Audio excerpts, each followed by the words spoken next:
Okay, so back to this email that I got. My partner and I were in a monogamous relationship for years, and then my partner realized they are polyamorous. Okay, this happens a lot. This happens a lot that couples, long-term couples will want to explore something new in themselves, and I don't know specifically yet like what's going on here. All I know is that this is the sentence that they wrote. And so I sort of want to normalize how common it is for long-term couples to desire some newness in their connection in their life. That can look many different ways. And I've got a whole bunch of different ideas on how to work with that. So if you are in a long-term relationship and you want to add a little more spiciness into your connection, ethical non-monogamy is one way, but there's also many other ways. And so I'm happy to support you and your partner in exploring that. I'm not going to give you all the secrets in this video. So another thing that happens a lot is one person will be monogamous and the other person will be polyamorous, or they'll claim that they're polyamorous, or they'll, suddenly identify as polyamorous, and they'll say something like, this has always been me, I've always wanted this, I never knew this, I always had this secret life, or I always felt some shame around actually, embracing my sexuality in the way that was, most aligned with me, and now I'm aware that I can't live without this, so I'm coming out as this. Awesome. Great. Love it. Celebrate it. So good.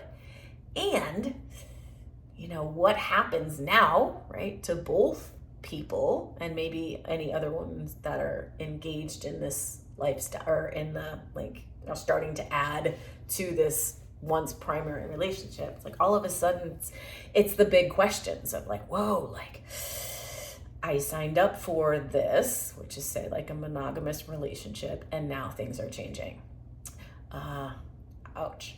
That can be really shocking, scary, unsettling, life-changing, obviously. And so that person is going to start to look at like, oh God, what did I sign up for? And what do I want now? And oh gosh, this is really hard because I love you so much, and yet I don't know if I can do this. And they have their own process of, okay, got it.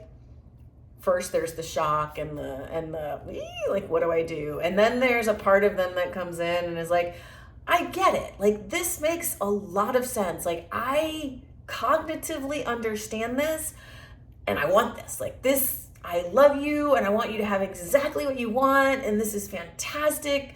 Go you for finding out who you are, and I'm just gonna do my best over here to be me and hope that I fit in that picture, but I'm not really sure. And this person is really freaking out. So there's the cognitive, I get it.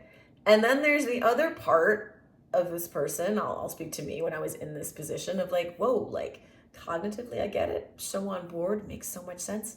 Viscerally, primally, nervous system wise, not gonna happen. Nervous system wise, I have no idea how to do this. Nervous system wise, I am scared beyond scared. I'm gonna freaking die. It is that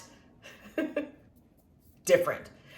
Both very interesting energies to play with. And that, I think, creates the flip-flop of one person saying, oh, wow, all of a sudden I am so on board with this. This is great. And then the next day they're on the floor crying, begging for the stop of this, exploration with this other person. And so just know that very, very common.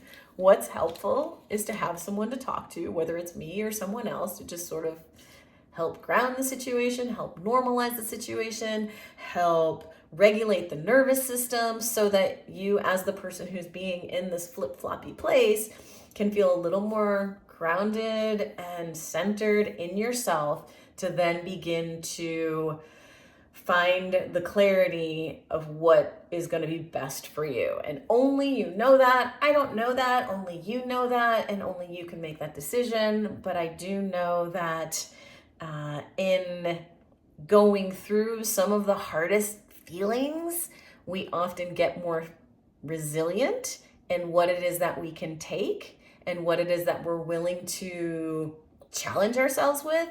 And we also can get more clear as to what's okay for us and what's not okay for us. So for some people, wow, having gone down the rabbit hole of feeling all of these feelings, all of a sudden they're in this place of, oh my God, like I actually can do this and I want to try this. And this is what I would need to make this a viable thing. Coaching can be really helpful to help both parties navigate that. If you're interested, I can help you with that.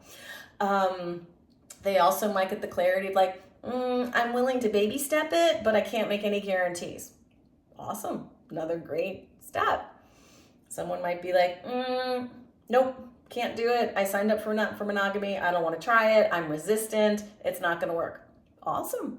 Great choice too. Like all of these choices are perfect choices. Just know that whatever you are choosing or leaning to choose, I advise you to sit with it for a little bit and then play out what the impact of that choice might be.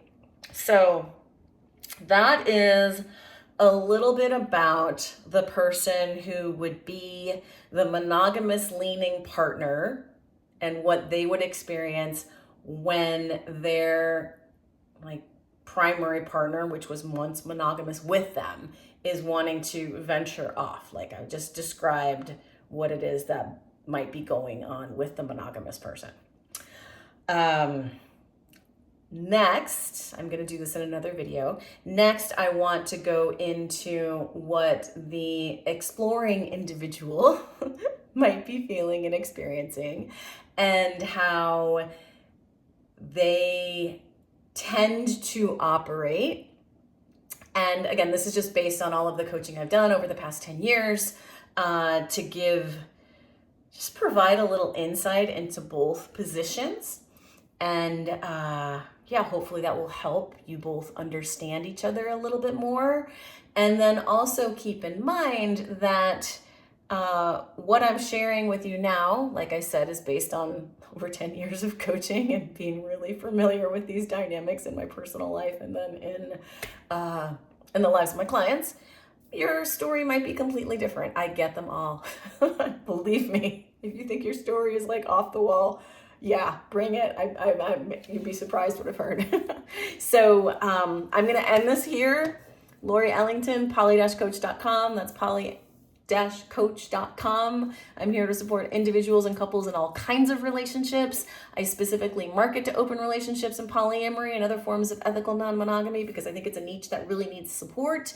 And I have a lot of clients that are monogamous. I have a lot of clients that are single. They're just wanting some perspective on life and relationship, and I think I can really offer some value to people that are curious about different aspects of themselves, whether it's individually in relationship with someone, individually or like in a couple dynamic or in a throuple dynamic, or practicing celibacy or practicing monogamy.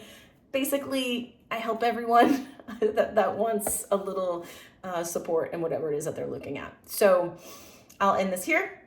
Lori Ellington, poly-coach.com. Thanks. Bye-bye.